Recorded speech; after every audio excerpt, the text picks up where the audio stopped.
Selamat pagi, Ibu dosen dan teman-teman semua.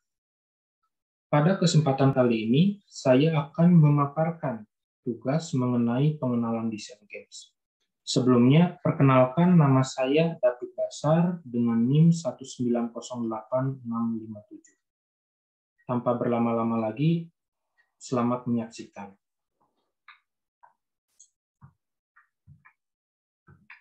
Yang pertama, pembahasan.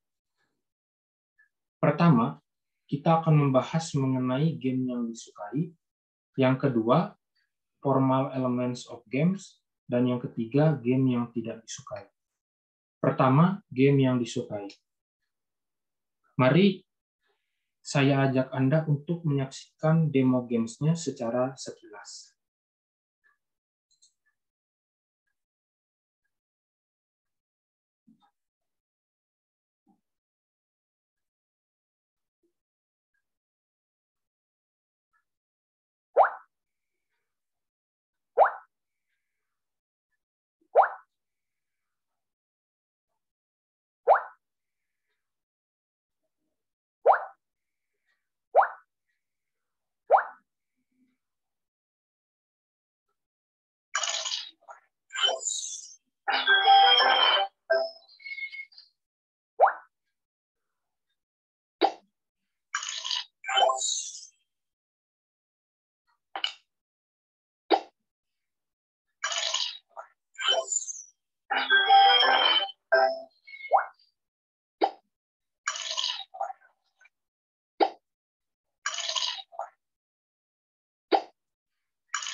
Baik, sekian pemaparan dari demo gamesnya. Mari kita lanjutkan ke pengenalan Surfus.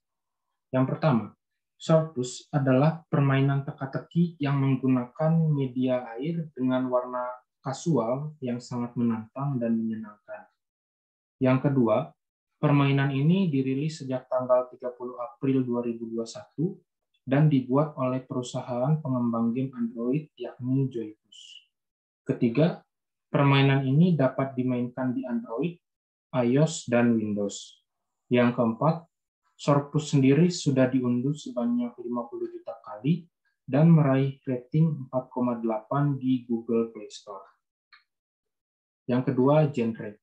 Genre gamesnya yaitu puzzle. Yang ketiga, target.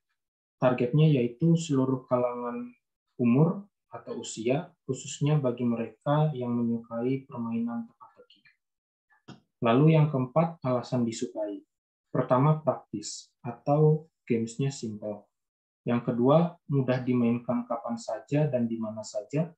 Ketiga, dapat menghilangkan rasa bosan. Yang keempat, dapat mengasah strategi. Dan yang kelima, menyenangkan. Lalu yang kedua, formal elements of game.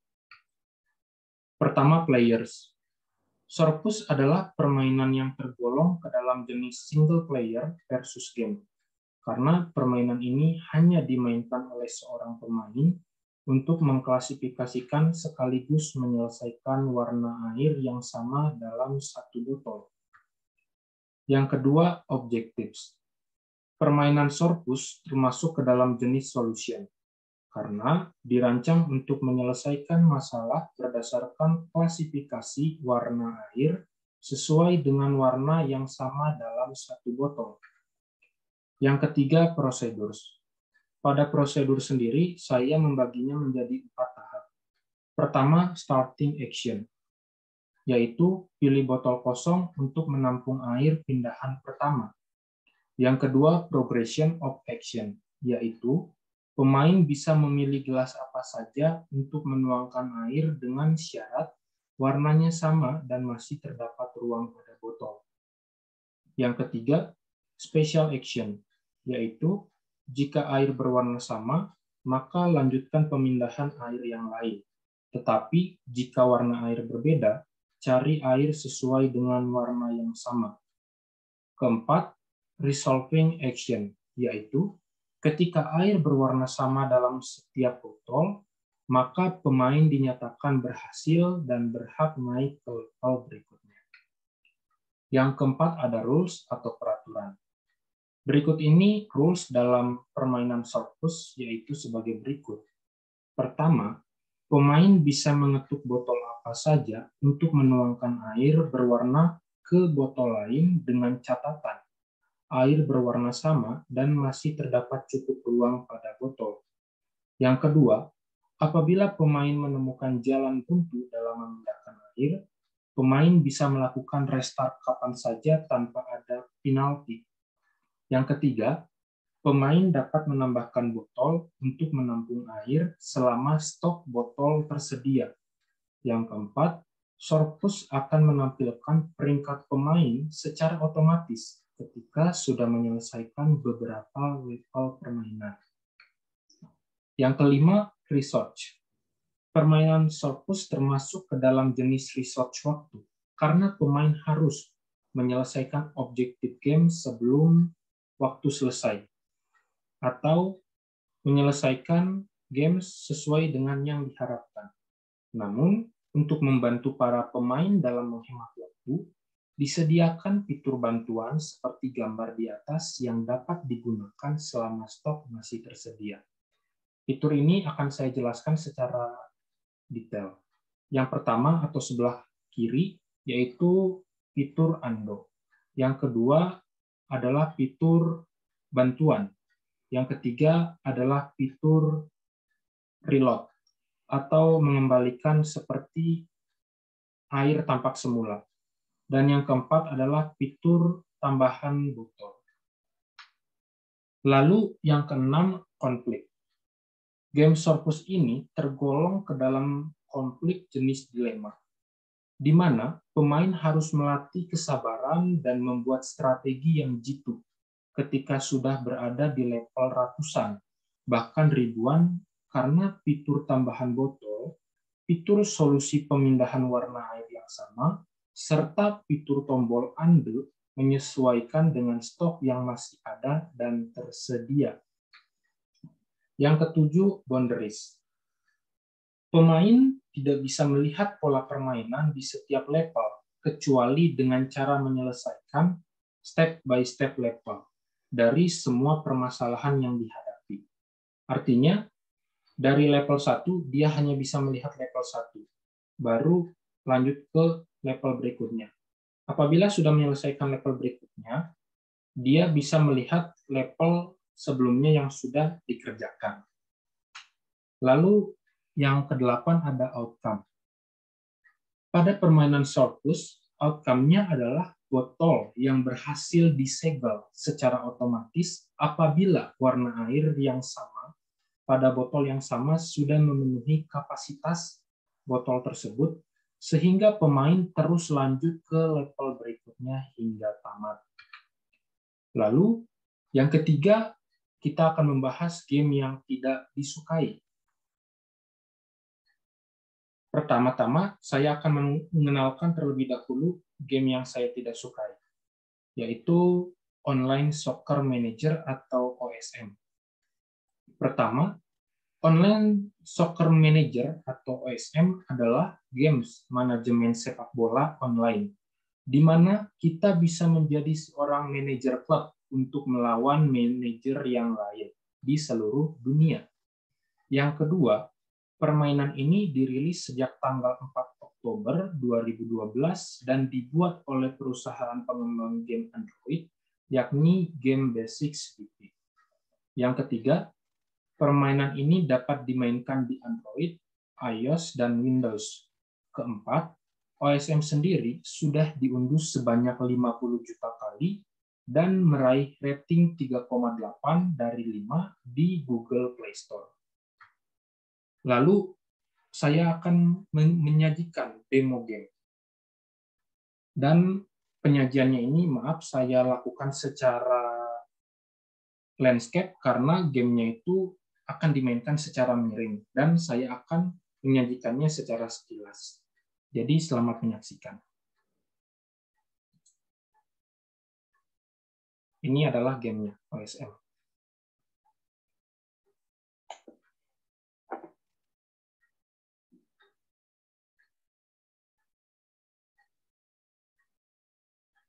Sebelumnya, mohon maaf, games ini memang tidak ada suaranya seperti kebanyakan games yang lainnya.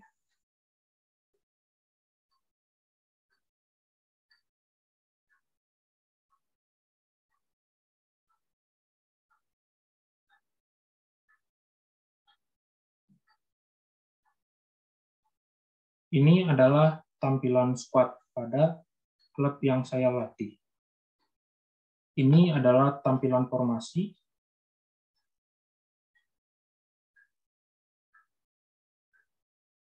Ini adalah gaya permainan atau taktik permainan yang saya terapkan.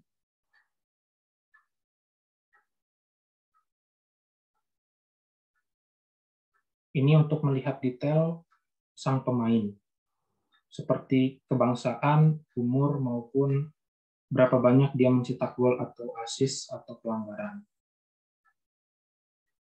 Ini adalah fitur-fiturnya yang tadi di sebelah kanan. Ini adalah daftar klasmen, daftar top score, dan fitur lainnya. Lalu saya izin skip ke video lainnya.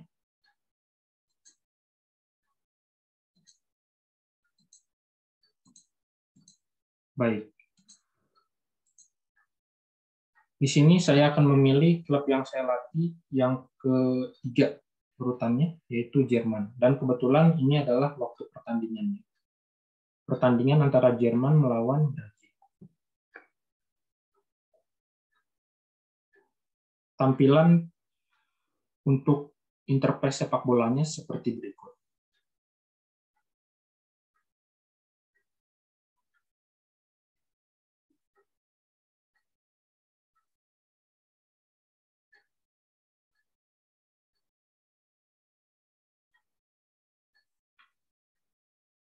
Lalu saya akan men-skip videonya untuk mempercepat.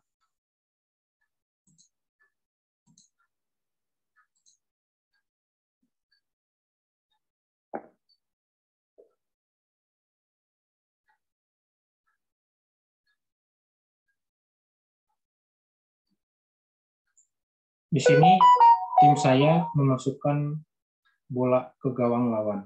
Tapi di sini juga ada sistem VAR atau video assistant referee. Jadi seperti pengecekan gol. Di sini babak kedua.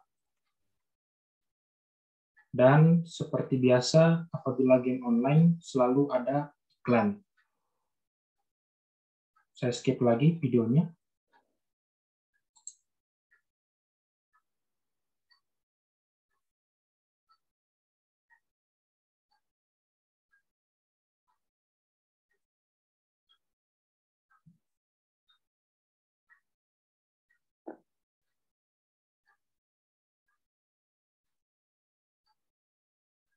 Di sini tim saya Jerman mencetak sebuah gol melawan Brazil. Dan ini sah ya.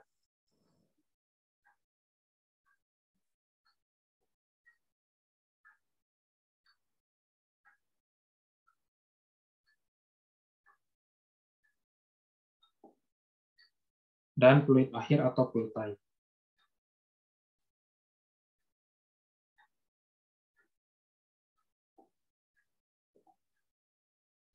Lanjut, kita akan melihat ke statistik permainannya selama pertandingan.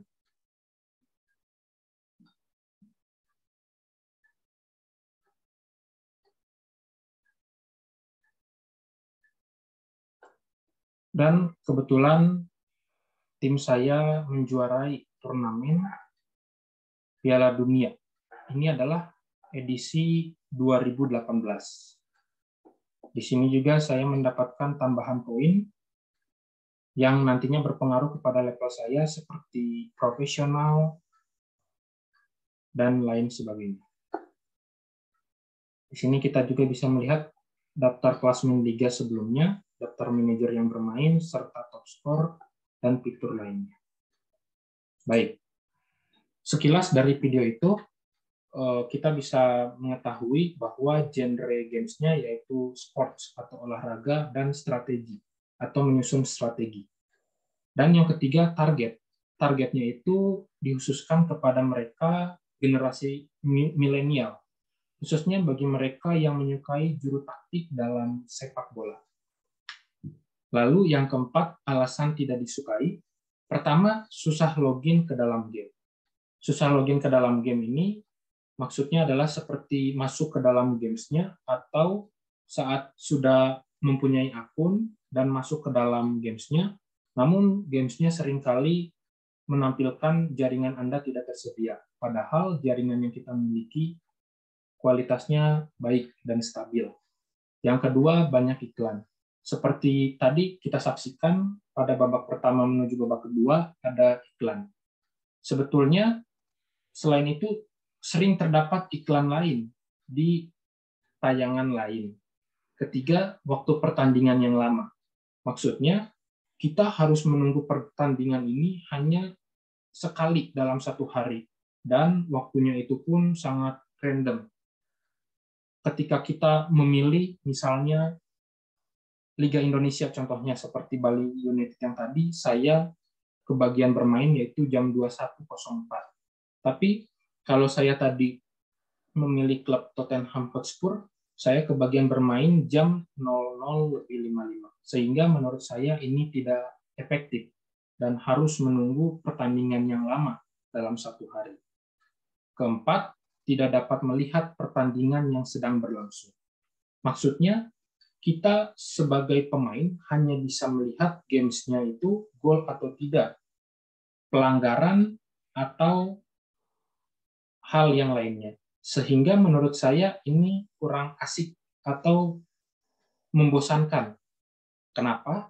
Karena kita tidak tahu apa yang terjadi di lapangan dan kita juga tidak mengerti kenapa ini bisa mencetak gol, kenapa ini bisa mendapatkan kartu, kenapa ini bisa cedera. Sehingga algoritmanya itu di luar jangkauan dan ekspektasi kita sebagai manajer. Dan yang terakhir, tidak ada euforia dalam permainan. Maksudnya, ketika bermain game saja, contohnya tidak ada suara seperti kebanyakan games lain, yaitu untuk memeriahkan permainannya. Maupun ketika kita berhasil menjuarai turnamen atau liga, itu pun tidak ada euforianya. Jadi, sebatas kita melatih, tapi merayakannya itu dalam kehidupan nyata kita. Jadi, memendamlah intinya. Jadi begitulah alasan saya tidak menyukai games online soccer manager. Baik, sekian pemaparan dari presentasi yang saya buat. Mohon maaf apabila terdapat kesalahan baik dalam tutur kata maupun perilaku. Semoga presentasinya bermanfaat. Salam sehat dan terima kasih Ibu dosen dan teman-teman semua.